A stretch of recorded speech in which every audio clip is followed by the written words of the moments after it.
கேளுங்க, போன தேர்தல் யாருக்கு ஓட்டு போட்டான்னு கேளுங்க. இவன் அங்கே தான் போட்டேன்னு தான் சொன்னான். அப்புறம் அவன் அதுதான் அவன் வச்சுட்டு தான் சொல்கிறேன். நல்லா இருக்கு, இவ்வளோ வெயில் இருக்காது. அது தண்ணீரில் மலர வாய்ப்பு இருக்கு.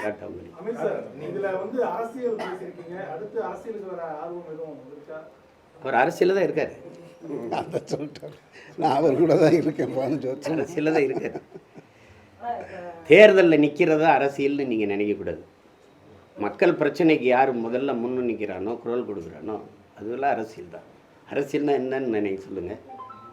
என்ன எல்லோரும் கூட்டமாக இருக்கிறீங்க அப்படின்னு கேள்வி கேட்குறீங்கள, அதுவே அரசியல் தான். அதை தான் ஒவ்வொரு மனிதனின் ஒவ்வொரு வார்த்தையிலும் அரசியல் பிறக்குதுங்கிற. அவன் சுறாலில் சேகுவர சுறாலில் பசியோடு இருந்தான் ஒருத்தன், உணவு கொடுத்தேன், என்னை மனிதாபிமானின்னாங்க. ஏன் அவனுக்கு உணவு கிடைக்கலன்னு கேட்டேன், என்னை கம்யூனிஸ்ட்டுன்ட்டாங்க. இதுதான் கதை. நாங்கள் கேட்குறோம்ல, ஒவ்வொரு நாளும் கேள்வி கேட்குறோம்ல, அதுதான். அதனால் அவர் அரசியலில் தான் இருக்கார்.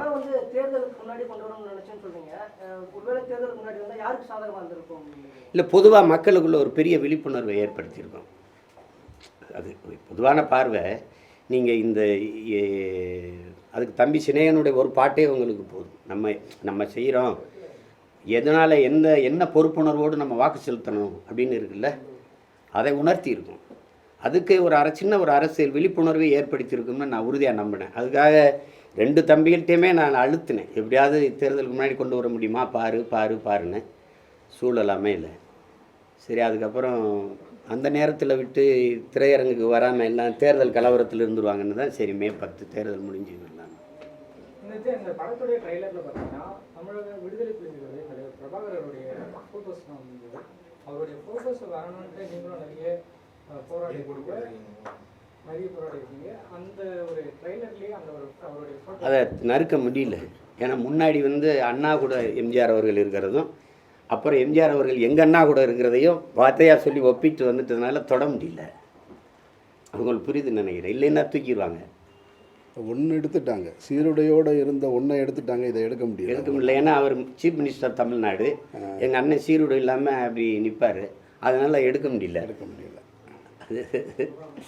அதுக்கப்புறம் தானே எல்லா பிரச்சனைகளும். அப்போ அது முதல்ல அவரை சந்தித்த போது எடுத்த படம் அது.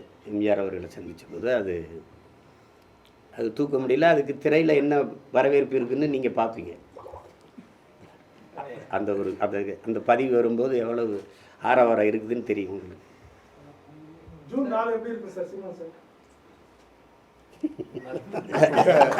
நல்லா இருக்கு, இவ்வளோ வெயில் இருக்காது. இவ்வளோ வெயில் இருக்காது.